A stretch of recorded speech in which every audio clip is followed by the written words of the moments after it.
The air hung heavy over the valley, it always had. The mist, thick and almost tangible, seemed to carry with it the weight of countless stories, secrets whispered through the ages. It was a place where the past and present intertwined, where every breath felt like a connection to something ancient and profound. Generations of the Blackwood family had tilled this land. They knew its secrets. Each furrow they plowed, each seed they planted, was a testament to their enduring bond with the earth. The land was more than just a source of sustenance. It was a living, breathing entity that had shaped their lives in ways both seen and unseen. The rich soil, the whispering wind through the pines, the way the sunlight fell on the creek bed, these were the elements that defined their existence, the constants in an ever-changing world.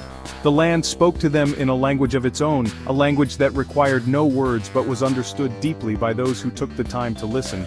John Blackwood, the current patriarch, stood on the porch, the scent of pine needles thick in the air. He was a man caught between two worlds, the world of his ancestors, steeped in tradition and mysticism, and the modern world, driven by science and reason. The weight of this duality often pressed heavily on his shoulders. His grandfather's words echoed in his mind, words spoken in hushed tones filled with a reverence that John had always found hard to grasp. "This land, it speaks to us, John, we must listen." These words were a reminder of a legacy that was both a gift and a burden. "This land, it speaks to us, John, we must listen." The phrase had been passed down through generations, a mantra that held the family together. It was a call to attune oneself to the rhythms of nature, to understand that the land was not just a backdrop to their lives, but an integral part of their very being. John, a man of science and reason, had always dismissed it as folklore. To him, the land was a resource to be managed, a series of inputs and outputs that could be optimized. Yet, there were moments, fleeting and rare, when he felt a connection that defied logic, a whisper that seemed to call out to him from the depths of the earth. He loved the land, but his love was practical, unsentimental. He saw the farm as a legacy to be preserved, a responsibility to be shouldered. Yet deep down, he couldn't entirely shake off the feeling that there was something more, something intangible that eluded his understanding. His wife Mary, however, felt the pulse of the land in her very bones. She was attuned to its rhythms in a way that John could never fully comprehend. To her, the land was a living entity, a guardian that watched over their family and demanded respect and reverence in return. She had grown up on stories of the old ways, of rituals performed to appease the spirits of the land.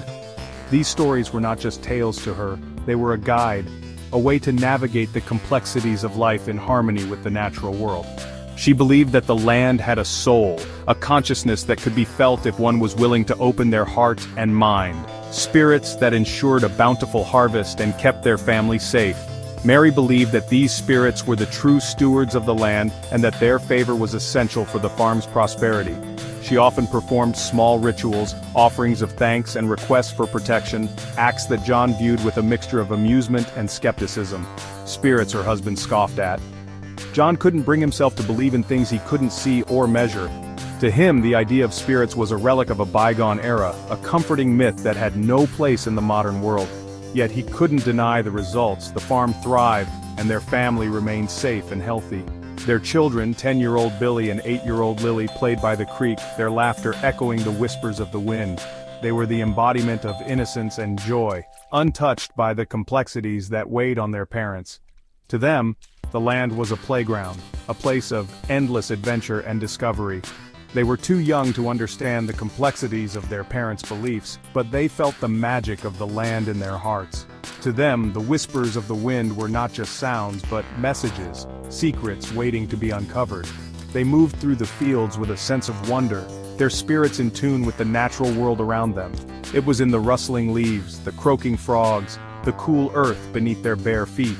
These were the simple joys that defined their childhood, moments of pure, unfiltered connection with the world around them. They didn't need to understand the land's mysteries to feel its magic. It was a part of them, as natural as breathing. The Blackwood farm was more than just a place to live. It was a sanctuary, a place where the past and present coexisted in a delicate balance. Every corner of the farm held memories, echoes of the lives that had been lived there, the joys and sorrows that had shaped its history. It was a tapestry woven with the threads of their ancestors, their sweat, their dreams, their fears. Each generation had added its own chapter to the story, a story that was still being written. The farm was a living testament to their resilience, their ability to adapt and endure in the face of changing times. It was a legacy passed down through generations, held together by tradition, respect, and a deep, unspoken understanding of the delicate balance between the seen and the unseen. This balance was the cornerstone of their existence, a fragile equilibrium that required constant vigilance and care. A balance that was about to be tested. The winds of change were blowing, bringing with them challenges that would test the very fabric of their beliefs and traditions. The land, with its whispers and secrets, held the key to their future, a future that was as uncertain as the mist that hung over the valley. The old house stood sentinel at the heart of the farm, a silent guardian of memories long past. Its wooden bones creaked with age, each groan a story, each sigh a memory. The house had seen generations come and go, each leaving their mark on its weathered frame. It had been John's grandfather's pride and joy, a testament to a life lived in harmony with the land. The garden, once vibrant with flowers and vegetables, now lay in disarray, a shadow of its former glory. "It's a death trap, Mary," John argued, his voice echoing in the dusty rooms. The sunlight filtered through the grimy windows, casting long shadows that danced on the wooden floor. "We need a modern home, a safe home for the children," he continued, his eyes filled with concern. The thought of his children running through the old house with its creaky floors and hidden dangers filled him with dread. Mary ran a hand over the worn banister, feeling the smooth wood beneath her fingers. She could almost hear the laughter of children, the footsteps of those who had walked these halls before her. "This house holds our history, John. We can't just tear it down," she pleaded, her voice tinged with sadness. The walls were adorned with photographs, each one a snapshot of a moment in time, a piece of their family's story.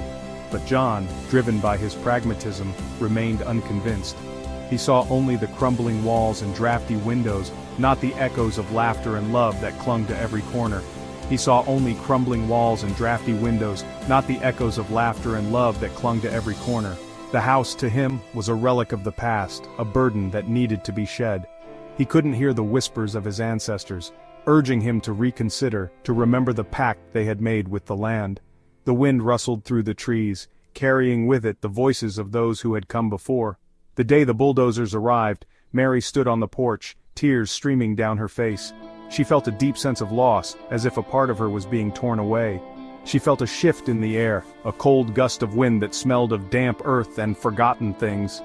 It was as if the land itself was mourning the loss of the old house.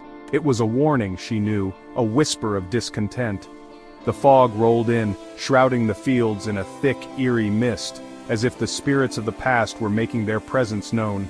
Billy and Lily watched, their young faces etched with confusion and a burgeoning fear, as the teeth of the machines tore into the flesh of their history. They didn't understand why their home was being destroyed, why the place where they had played and laughed was being taken away. The dust rose, a shroud obscuring the past, and with it, the fragile peace that had held the Blackwood family and their land in a sacred embrace for generations. The echoes of the past were silenced, replaced by the cold mechanical sounds of progress. In the days that followed, the family moved into their new home. It was modern, safe, and efficient, but it lacked the soul of the old farmhouse. The children played in their new rooms, but their laughter seemed hollow, as if a part of their joy had been left behind in the rubble. Mary often found herself gazing out of the window, her thoughts drifting back to the old house. She missed the creaky floors, the drafty windows, and the sense of history that had permeated every room. She wondered if they had made the right choice, if the price of progress had been too high. John, too, felt the weight of their decision. As he worked in his modern office, he often found himself looking at old family photos, remembering the stories his grandfather had told him about the farm. He realized that the old house had been more than just a building. It had been a symbol of their family's legacy. One day, the family visited the old graveyard where John's ancestors were buried.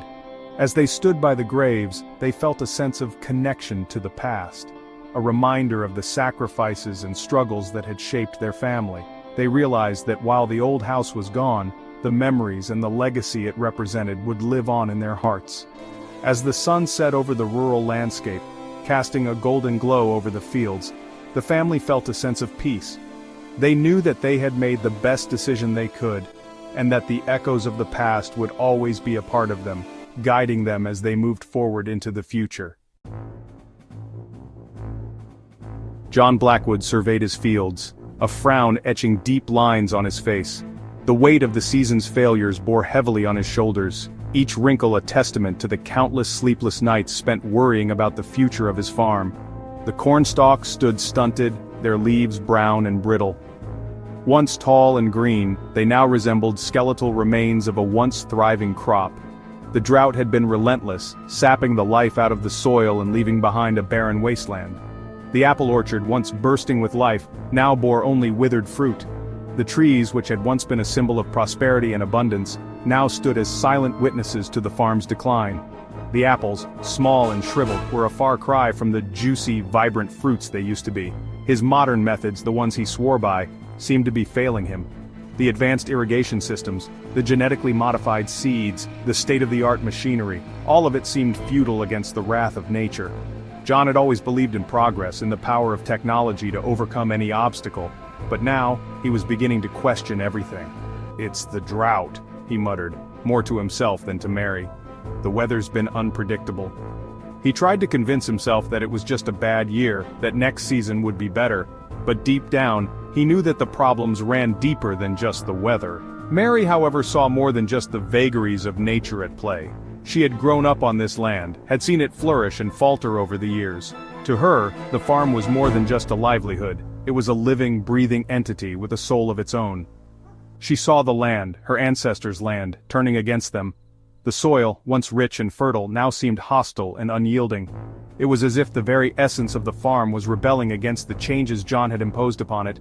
"It's because you stopped the rituals, John," she said, her voice barely a whisper. "You angered the spirits." John scoffed. "Spirits? Mary, be reasonable." He had always dismissed her beliefs as superstitions, relics of a bygone era, but now, he couldn't help but wonder if there was some truth to her words. This is the 21st century, not some ancient fairy tale. He tried to sound confident, but his voice wavered. The world had changed, and he had changed with it. But had he lost something vital in the process? Had he severed a connection that was essential to the farm's well-being? He refused to entertain the notion that anything other than natural phenomena could be responsible for the misfortunes befalling their farm. Yet, the evidence was hard to ignore. The land was dying and he was powerless to stop it. The more he tried to rationalize the situation, the more elusive the answers became. Yet as the days grew shorter and the harvest dwindled, even John began to harbor seeds of doubt. The once clear line between science and superstition began to blur. He found himself questioning the very foundations of his beliefs, wondering if there was more to the world than what he could see and touch. He lay awake at night, listening to the wind howling outside their new, modern home. The house, with its sleek lines and cutting-edge technology, felt cold and unwelcoming. It was a stark contrast to the warmth and comfort of the old farmhouse, where generations of Blackwoods had lived and thrived. It sounded different now, angrier, hungrier. The wind seemed to carry with it the voices of the past, whispering secrets and warnings that he couldn't quite decipher. It was as if the very elements were conspiring against him, reminding him of the power he had tried to control but never truly understood. He brushed it off as stress, but a primal fear, a fear he couldn't rationalize, began to take root in his heart. It was a fear that transcended logic and reason, a fear that spoke to the deepest, most ancient parts of his being. As he lay there staring into the darkness, he couldn't shake the feeling that he was on the brink of something profound and terrifying. The seeds of doubt had been planted and they were beginning to grow.